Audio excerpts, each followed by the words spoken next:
Hey everybody, it's your host MYA ALYSIA, and I'm back with another one-on-one interview as always. And today's special guest, drum roll, is Lavender from Matilda. You know her, I know her, we all loved her, and she was played by Kiami Davael. So I'm really looking forward to this combo. And if you don't know what Matilda is, I hate that for you. Go watch it right now, okay? Just stop this, then go watch it, then come back, okay?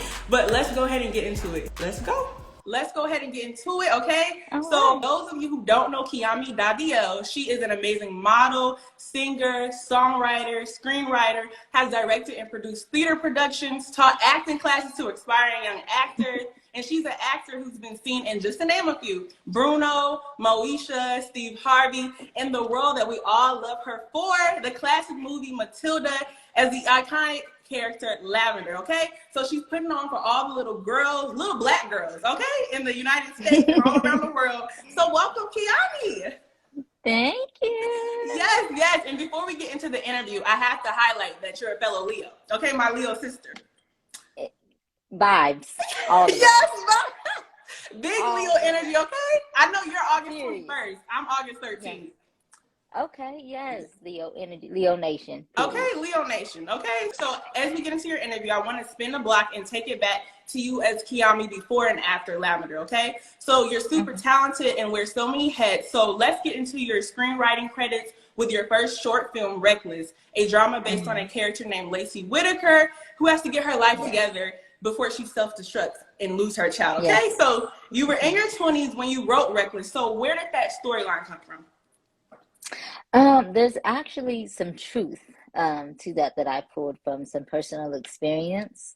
So, just really taking bits and pieces of that and what I learned from watching that and kind of going through that with that individual really inspired me to tell the story and to hope that I can help someone who has either faced similar situations, going through similar situations, whatever the case may be. So it was really some real life inspiration. Wow. Truth. When can we expect more movies written by you? Oh, that is a good question. There's some projects that I am working on that I am actually writing. So it's a process because I am my own worst critic, so to speak. So like I said, I'll write something, leave it, come back to it, and tweak it, and then be like, no, I don't really like the direction that's going. So I've got something that it's in my final stages of me preparing and wanting to really put it out there to start shooting and things like that. So after probably 50 to 75 different drafts, I think it's finally where I want it to be. So Okay, yes, you definitely need to put it out. Yeah, I feel like I'm like that too. You know, us Leos, we overthink, but like, all the time. yes, but when you put it out there, you know, you don't know how people are gonna take it. You feel like something is not, good, but other people are like, wow. So you'll never know if you don't put it out there. Absolutely. Yes. You're right. You're Okay. right. So I know that you're a singer and songwriter. Have you wrote or been on any songs that we know, but we didn't know you were a part of? So I do write. I haven't, I usually generally truthfully just write for myself, honestly. But I really am, just the way that kind of the industry is flowing now and the opportunities that have been presented to me, I definitely do believe that I will be venturing to writing for other individuals. So that is the next phase. But for basically the portion of my career where I was writing as far as lyrically, it's just been for myself. Okay, got you. Okay, well, I'm gonna be looking out for that. I'm excited. I hope to see you like with some Summer Walkers, Janae's. Yes. I can see you, so I'm gonna be looking out for that. As a child actress, you had such a big personality, a strong voice, and so much sass. So in all of your roles, from Matilda to Bruno, even Steve Harvey, were you given direction on how your personality should be for those roles, or were you just that young actress and it worked to bring those characters together in those roles? So I think, it can be a combination of things. I've been so fortunate and so grateful that I've never really had to stifle my artistry or my creativity or who I am as an individual and the aspects of me that I bring to my characters. So that's always been an amazing thing. However, having said that, there's still, the direction that you have to follow, because perhaps the director or the producer has a vision of how they see the scene going. Mm-hmm. So then therefore, you want to make sure that you bring that element that they're asking for as well. But definitely not pushing who you are to the side, or not being true to who you are, but finding that healthy balance between what it is that they're asking for, and then also just allowing you to shine through, because that's when it becomes the most authentic. Exactly. And I definitely could see that within your roles, especially like Matilda, Lavender. You were just so cute. Oh my God, you're so cute. Like Lavender, she was very sweet, but you did have some sass. When you put the salamander in the water, and just like things that your character would do. And then moving on to like Steve Harvey or Bruno, we saw a little bit more sass. It was still you, but we got to hit on different aspects of you. Walk me through you and your family realizing you had this amazing talent as an actress, and then relocating you from Kentucky to California. So I started out very, very young, obviously. So I started out modeling. I would, and kind of taking it back a little bit, I will always say Whitney Houston was like my very first inspiration. All things Whitney Houston, loved her concerts, knew them word for word, all the choreo, everything. I was with it. And then The Bodyguard came out, and I was like, oh, she's in the movies too. Like, this is insane. So I told my mom, I was like, I want to be Whitney Houston. I want to be her. And my mom told me, you cannot be Whitney Houston, but you can be the best Kiami that you can be. And so I told her, I want to act, I want to sing, I want to do what she does. So I was in Harrisburg at the time, Harrisburg, Kentucky. There was a modeling school in Lexington, Kentucky called Images. So that is where we actually went, started the whole modeling process, if you will. I went to 2 conventions. One was in New York, and then one was in Los Angeles. And so in Los Angeles, I found my manager that I still talk to this day. He doesn't manage me anymore, but he's known me, over half of my life. So we moved, basically, and she was always told that I had it. I still don't know what it is. It's you. Evidently, right? Like, I still haven't figured that out, but, or shall I say, however, she was really willing to allow me to just live my dreams in color. And, I know that she sacrificed a lot of what it was that made her comfortable and made her happy, to make sure that I had the best opportunity to do what it was that I was blessed to do, and the God-given talent that I was supposed to be using. Mm-hmm. So that's kind of the transition. That's pretty much how it started. And now, almost 30 years later, here we are. Exactly, and you're here. And I really want to touch on, I appreciate your mom for that, because a lot of people, they steer away from being themselves. And I like how she focused on, no, you're going to be Kiami. You're not about to be Whitney Houston. And you guys played off that, and now you're here, and now you're successful. You have one of the biggest roles in the industry. It's only up from here, as I always say. It's only up from here. That's it. Let's get into Matilda. I know we love Lavender, as I keep on saying, and Matilda, and you were the cutest. I have to say it again, and adorable and funny. So how did that opportunity present itself, and what was that process like, being casted for this classic movie?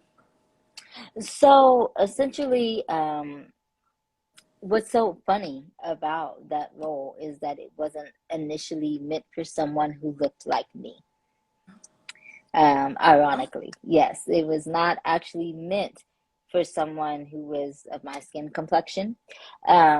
So my agent was basically pushed and said, no, we want you to go try out for this, and we're just going to see what happens. So I went, auditioned, got called back, and met with Danny DeVito. And then also, not only him, but my sis from another miss, Mara, who played Matilda, her mother was also there for the auditions. And between her mother and Danny DeVito, they were both, yes, this is this is it. This is who we want. And I was excited. I was nervous. I couldn't believe it. It was a dream come true, honestly. And so then the next thing I know, I'm doing wardrobe fittings and I'm doing table reads, and I'm like, oh my gosh, this is really happening. So it was a very accelerated process, so to speak, because I think, and I thank God for it. It's like when they knew, they knew. And Mara and I clicked, and that was that. So what was your reaction when you found out? You were 8 at the time. So what was your reaction when Yes. you got the part Lavender in Matilda? Oh my gosh. I mean, I was so excited. I'm jumping around, screaming, dancing. I mean, I'm just trying to just understand, even also what this means. All I know is that, like, oh my gosh, I'm getting ready to be in a movie. Like, this is incredible. And so the best way that an 8-year-old can, describe the excitement and how they're feeling, I think that was what I did. And any words that I could have probably used to try to describe how amazing the opportunity was, and in my way of understanding it, I'm sure I did. And I couldn't wait. I could not wait to get started. And then also I was thinking, at this point, oh, well, then that means, I won't necessarily have to go to school because I'll be filming. Yeah, no. You're still going to be in school and working at the same time. At this time, I was not in a performing arts school. I was in, it was like what they call a magnet school. So if you want to call it like an advanced school, if you will. But, and so literally we had to go get all of my schoolwork. And then they have the teachers that are on set with you. So then that way you have designated time, or you're going to sit down and you're going to get this math problem solved. Okay? That's They just what say you're it going to is. get your education, okay? You're going to get That that part, education. period. Let's get into Lavender, her halo braid, the barrettes, the outfits, everything. So how did production and designers come up with Lavender's look? So, funny story. The first day of filming, my mother had my hair like in literally just 5 braids. She would usually do that once she would like wash my hair, and she would just style it like that, leave it like that for a couple of days. She did not necessarily have to worry about doing it, whatever the case may be. And so when we got there, evidently it just worked. Like they liked the look of it and just started putting the barrettes in there, and that was literally how that happened. And so every day after filming, I would go home, she would refresh it, and then the next day we would go back and they would do the exact same thing. As far as the glasses, those were mine. Those are my actual glasses. Yes, yes. Those are my actual glasses that I picked out myself. Looking back on it, I'm like, wow, like those were just, I mean, you talking about magnifying glasses, but it's fine. We cannot tell me I did not have style. Okay. Uh, so, and then as far as the wardrobe, that was basically something that, the production decided as far as the different scenes and what fit the character. But of course, ironically, my name is Lavender, and then they have me in purple overalls. So That was so cute. So how did they come up with the name? So the movie, of course, is based off of a book by Roald Dahl. So he wrote Matilda, and Lavender is an actual character in the book. Got you. So she's Matilda's best friend in the book. So they basically just made pretty much the movie adaptation, and so she is I. Now. Yes, Kiami. Okay, and I love how you shared that, because you would think that like movie roles are calculated, but it seemed like it just happened so easy. Like, whatever happens, and then they just went with the hair and stuff. That's cool. That's really cool. It wasn't calculated at all. No, not with that. Now, there's certain things I know, like I said, with the scenes that they may want to shoot, and the things as far as the ideas of clothing and things like that. But the hair and the glasses was definitely just happenstance. Wow. Okay. Well, that's a compliment to you and your mom. They love y'all staff. Right? Okay. Right. In the movie Matilda and Lavender had a great friendship from the start. So I love how you posted a picture of you and Mara Wilson, who played Matilda. So that was like a few years back. So did you two actually stay in touch since then, or was that a moment of rekindling, like a reunion? Yes, we absolutely stay in touch. We did an interview together maybe 6 months ago. So, yes, so we definitely stay in touch. We wish each other happy birthday, and we're definitely that is my girl. I tell her, you stuck with me for life, boo. And you guys should. That is so cute. I love that. I love how you guys came up together. You basically grew up together, if you think about it. Yeah. Pretty much, yes. Yeah. So adult stories and all of that. Now we get to tell about our adulthood and all these crazy, because adulting, I would tell people, adulting is a scam. Okay, Yes, it the whole is. scam. It, But that's okay, because I would rather be adulting and growing and living a long life. So we just gonna take it for what it is. But I'll be looking for refunds sometimes because okay. it's too much. All we can do is go upward and onward. That's what I say, upward and onward. Yes. But it is a lot. I can tell you, I'm 20. Well, I'm gonna be 23, but whew, girl, I feel like I call them like these years my like childhood adult years. Like I'm really three. Okay. I'm really three in adult years. So listen, I give you that absolutely. yes, but we're taking it day by day, and we're gonna, like you said, we're gonna continue to move forward and elevate and grow. So yes. Okay. Absolutely. So now I gotta ask you, in the movie Matilda, I was really like confused. It was implied but never confirmed. Did Miss Trunchbull like actually kill Miss Honey's dad? So, as far as in the film, that's basically what was how that was supposed to be going. But I really, truthfully, don't know. Like you said, I don't have a complete confirmation on that. But it seems like there was definitely some trickery happening. Yes. So we're just gonna take it how we take it. I think she killed him. I'm gonna just say that right here. I think she killed him, but she got her at the end of the movie, so that's okay. That is yes, okay. she did. What was your favorite acting role? Ooh, oh, that's hard to narrow down. Well, definitely, of course, Lavender is always going to be near and dear. I think um, In the House was definitely a very, very, very, very fun character. Her name was Brianna, so that was very fun. I think one within my childhood, specifically, that I feel like stretched me artistically was Bruno. That definitely stretched me, had me, thinking outside the box, had me having to be someone that I definitely truly was not, from being neglected to her hair just kind of being all over the place and different things like that. That's definitely not me, never has been.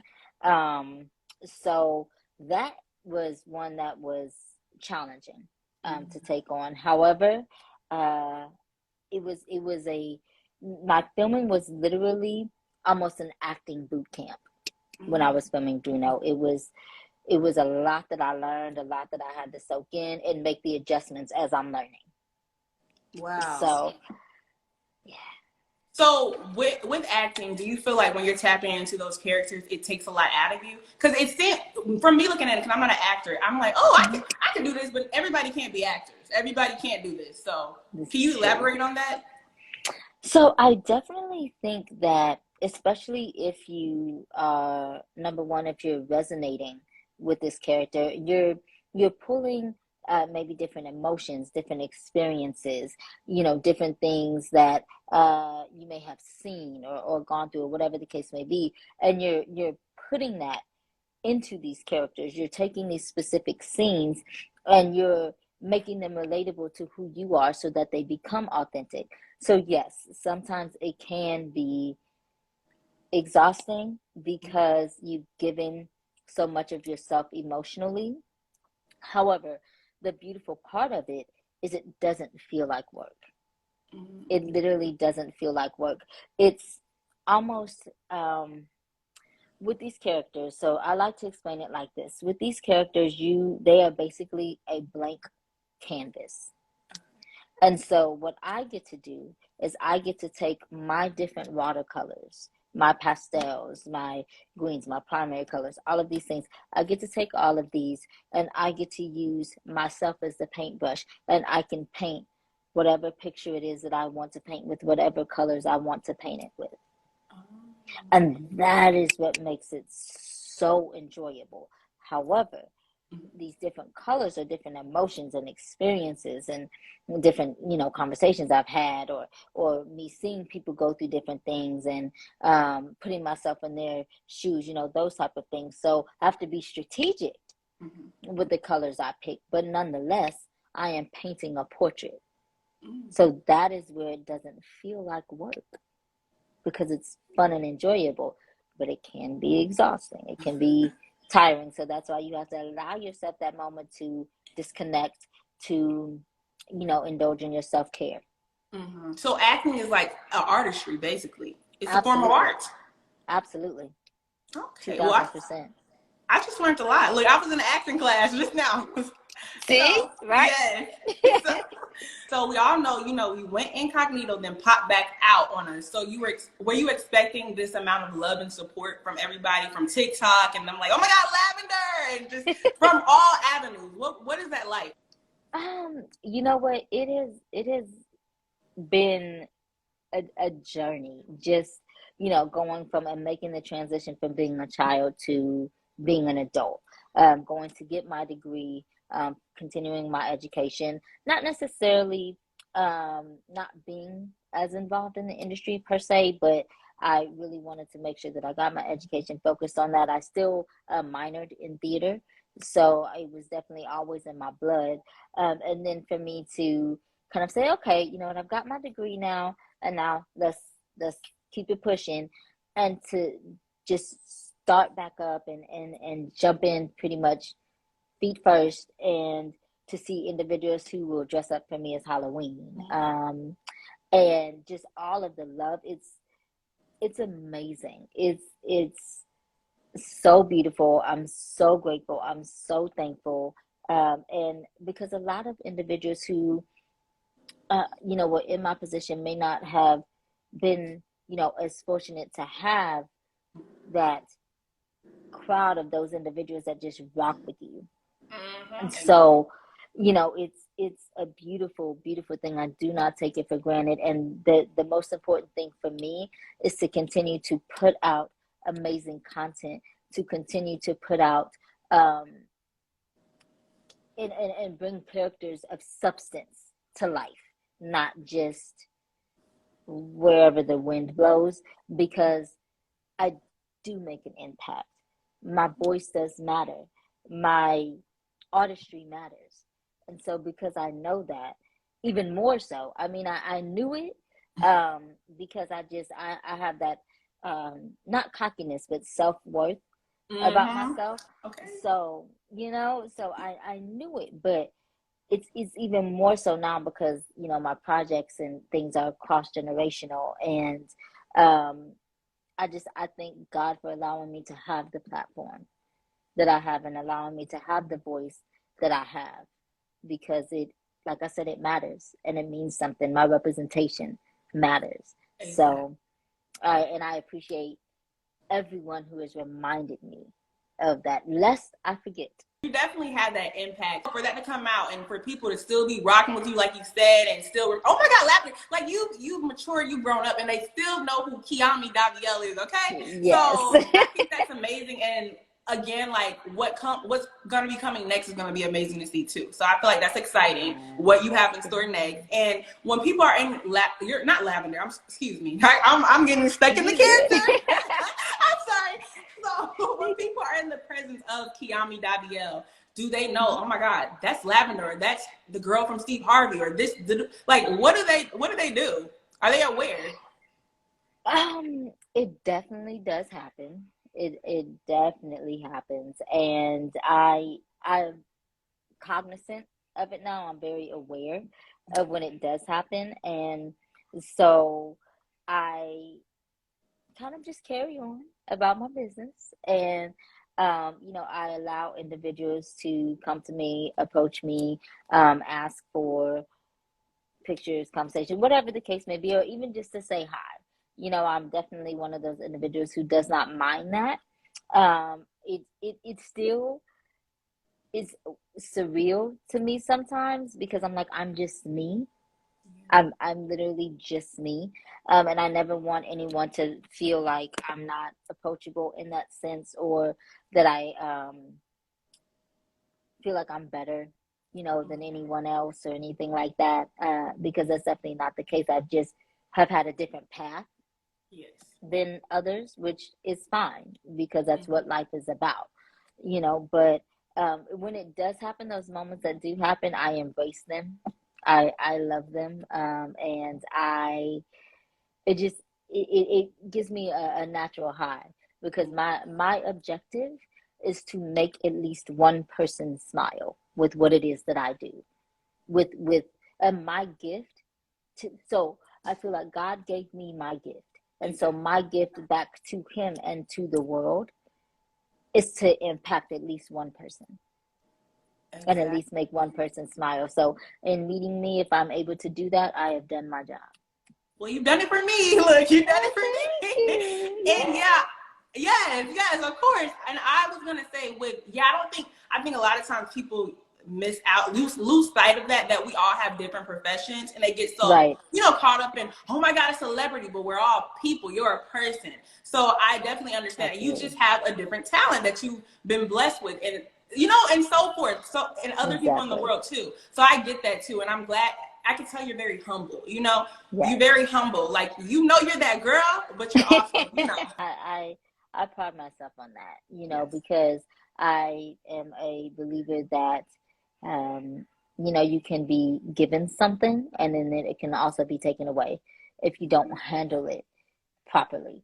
So, and also those individuals that support me, that rock with me, these are the individuals that are going to, when these next projects come out, are going to continue to support me. And if I have an air of superiority about me, and not mistaken, like I said, the confidence Yes. for arrogance is definitely a difference. But I'm always going to be confident in who I am and what I offer. That's just what it is. And there was a period of time when I couldn't always say that, and I think sometimes we all go through those moments. But, now that I can live in that and own that, I have no issue with saying, yes, I am confident, but I truly, truly am blessed. And I know exactly where those blessings come from. So I do not take that for granted. Okay. You just preach. Exactly. Yeah. A lot of people like to dim their lights for other people and not, what is the word? Stand in who they are. Stand in, I'm that girl. It's okay to know that you're that girl, that boy. It's just how you come off with it. Like you said, exactly. I feel like, me personally, I think there's no such thing as being overconfident or too confident. Like, wouldn't you want to be, wouldn't you want to be confident? So yeah, I feel like that's something, those are inner things other people have to deal with. But us, we gonna keep shining, okay? And respectfully. Right. A lot of childhood stars, they go through that dark phase where they're finding themselves and totally do it at 360 from the innocent child star and shock everyone. So through your journey as a childhood star up until now, did you ever feel like you lost yourself? You know what? No. And I think that definitely has a lot to do with my upbringing and the type of support system that I had, who would always just speak life into me. And so I will say that I had a period of time where I wasn't necessarily making the best choices or potentially hanging around people who served me. I can say that. And I quickly understood in those moments when things were just literally so chaotic. I realized that that's because that's not how I was raised. So it doesn't fit me and it doesn't serve me. So now I have to make an adjustment. So not for anybody else, but for myself. But as far as, being lost and confused, no. I think that and even still, at my age, I have moments where, I want to evolve. I feel like we are always students Mhm. of life. So I want to evolve, and I want to, always strive to be a better version of myself than I was the day before. And to learn even more things about who I am, and being okay with who I'm not. Ooh, And yes. Oh. so, like that, Mhm. and that's important as well. That is very important, to understand who you're not, and to Mhm. embrace who you are not, and to be okay with who you're not, because there are just certain things we just not going to be good at. We're just not going to, it's not going to resonate with us, and that's okay. It's absolutely okay. So in growing, I didn't necessarily, like I said, get lost or confused. It was just those moments of, awakening, and things that, as I grew up, from, different things that may have transpired, it's important to make sure that you're able to heal, from those type of things, and not, lose yourself Mhm. in foolishness. So like I said, I was fortunate enough to have such a strong foundation when that wasn't really a concern. Mhm. Um, and even like I said, yet and still, there are things that I want to be better at, and things that I, want to grow, and move past, maybe, and just be better. Right. But definitely having a very strong sense of who I am, and loving every inch of that. Yes. Wow, that So was really deep. That was beautiful. That was beautiful. No, I agree. I was thank watching. I don't know you. if you've seen this yet. Like Lauren London and Angie Martinez. She was on her podcast, and Mm-hmm. she was speaking about how this is all a human experience. We're going through experiences with different people, and just life. And that resonates with what you said. Like it's all about finding yourself, finding that path. And like in knowing you're not going to be anybody else. You're not going to be anybody else. That's a key point. We need to pin that. You can't be anybody else but yourself. And I feel like Exactly. in this world, it's difficult to not compare yourself, but you have to you have to get your mind right and be like, okay, no, I'm a Maya, I'm Exactly. Kiami, and that's just that, and Yeah. just tap into your own life experiences or human experience, as Lauren London Exactly. said. Yeah. Exactly. Mm-hmm. You have to be okay with, and love you, because if you can't love you, you can't love anyone else. You Exactly. literally can't. At all. And wow, okay, yeah, like I told you, I'm in my young 20s, so like that, I feel like that's what I'm learning too as I continue to develop, get older. And I feel like a lot of people say when you hit 25 you start seeing a shift, like a change in your mindset. Is that like that really true? Like I don't know, like I feel like I'm growing and elevating, but like it just goes back to what you said. Yeah, it's a Absolutely. lot. It's a lot. It is. It is. You know what? I think that there is an element of truth to that. I would say that a lot of my 20s was me really finding myself, as far as, likes and dislikes and things of that nature. And really laying a stronger foundation for who I am, Mm-hmm. and not what others expected me to be. It was also that phase of, I'm grown. I don't have to listen to anybody. I'm grown. Like that was that phase, Mm-hmm. you know? And then as I hit like that 25, I was like, okay, so I'm gonna sit down, I'm gonna, um, I'm gonna listen. Because yeah, see, I made a whole mess because I was like, I'm just gonna, so but I am definitely also a firm believer in being able to make your own mistakes. Yeah. Yes. Because that, Yes. you have to learn. Mm-hmm. However, um, it kind of takes me back to things that my mom would say, where she would be like, make different mistakes. Don't make the same mistakes I made. Yes, you have to make them, but you don't have to make these. Exactly. So like that. But then when I hit 30, Mm-hmm. it was literally just, okay, I understand. Again, still growing and evolving, but I understand that it's okay for me to now enforce a healthy boundary. And I would have loved to have figured that out earlier, but once I did and it clicked, I will not apologize for my boundaries. I will not apologize for saying no. I will not apologize for doing what I feel is best for me. I will not apologize for that. I will not apologize for removing myself when I don't feel appreciated or valued. I will not apologize for that, nor will I have any issue with doing it. It may not feel the best at that time, but it's about my peace. Exactly. And well, I'm gonna get to the next question, but I have to touch on the point that you just made. Like, You good? no, I concur with everything you just said. I have a perspective. I seen this on TikTok, and the girl was saying that, you know, everybody's a main character. Everybody is in their world. It's their world. So like you say, you're not going to feel bad. This is your world. This is what's going to make you happy. And then other people, we shouldn't feel bad about them enforcing their boundaries or what they want to do, because it's their world. We're all just side characters in everybody's world. So I definitely stand on that. Set your boundaries. Stop being scared to say no. It is uncomfortable because I get scared, but then when you do it, you feel refreshed. You feel so refreshed. Yes. So I agree. I definitely agree. And you have so much wisdom. You just have so much wisdom, and I can tell your parents, they did amazing raising you, because yes, I'm learning right here. This is a session, okay? So I gotta hop into your degree. So I want to first say congratulations on obtaining that. How are you using your psychology degree?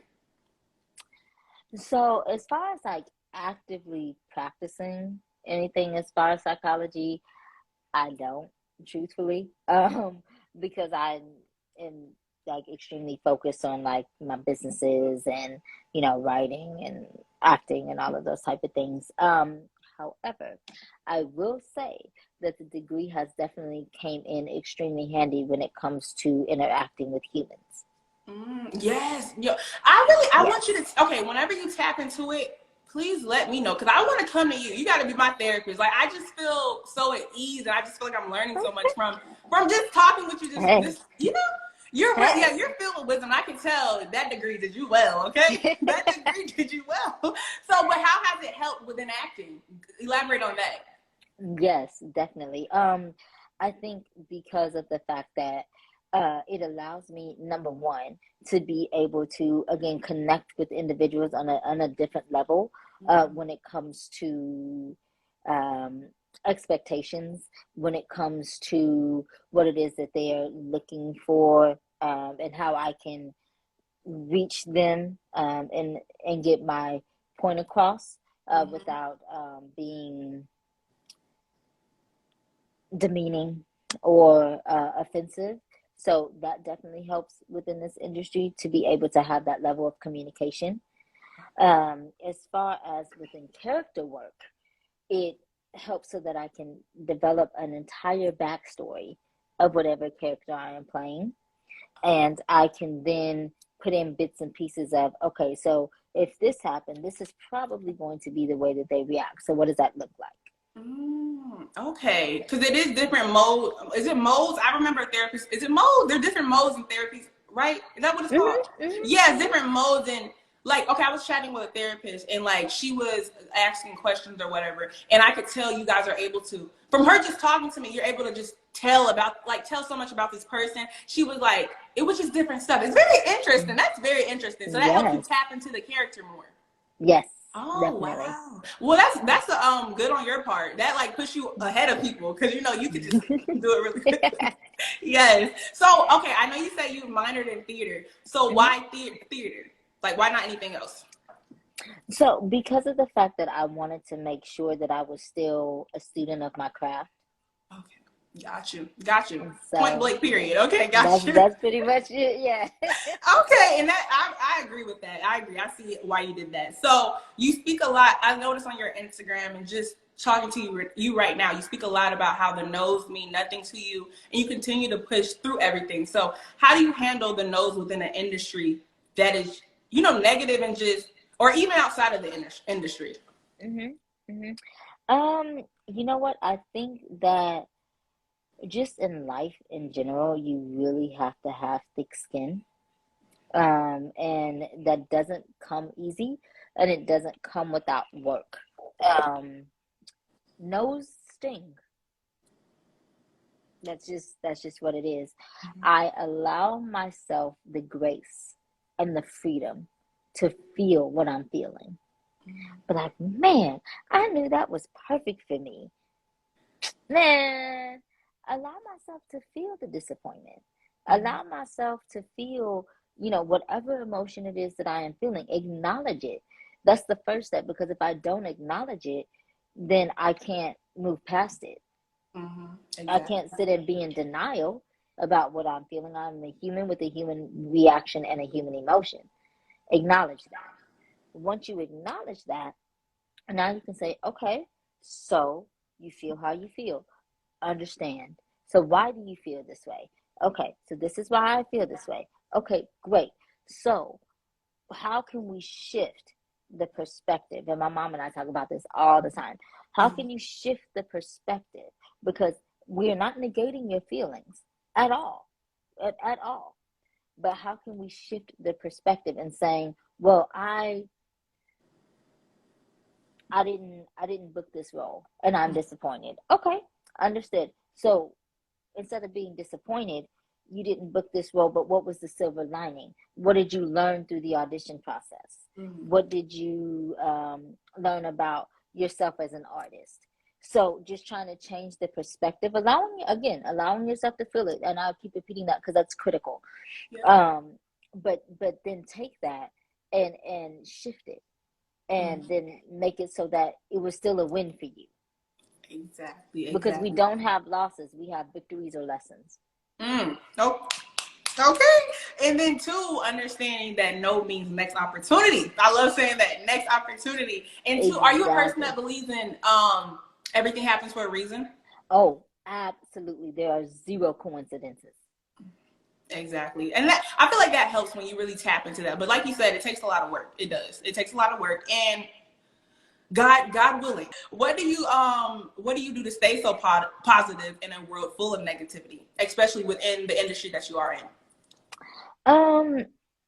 You know what? I think that because there's always so much that gets thrown at you, it is honestly a day by day journey. But I think my faith is definitely a huge part of it. Making sure that I remain humble, I think, is a huge part of it.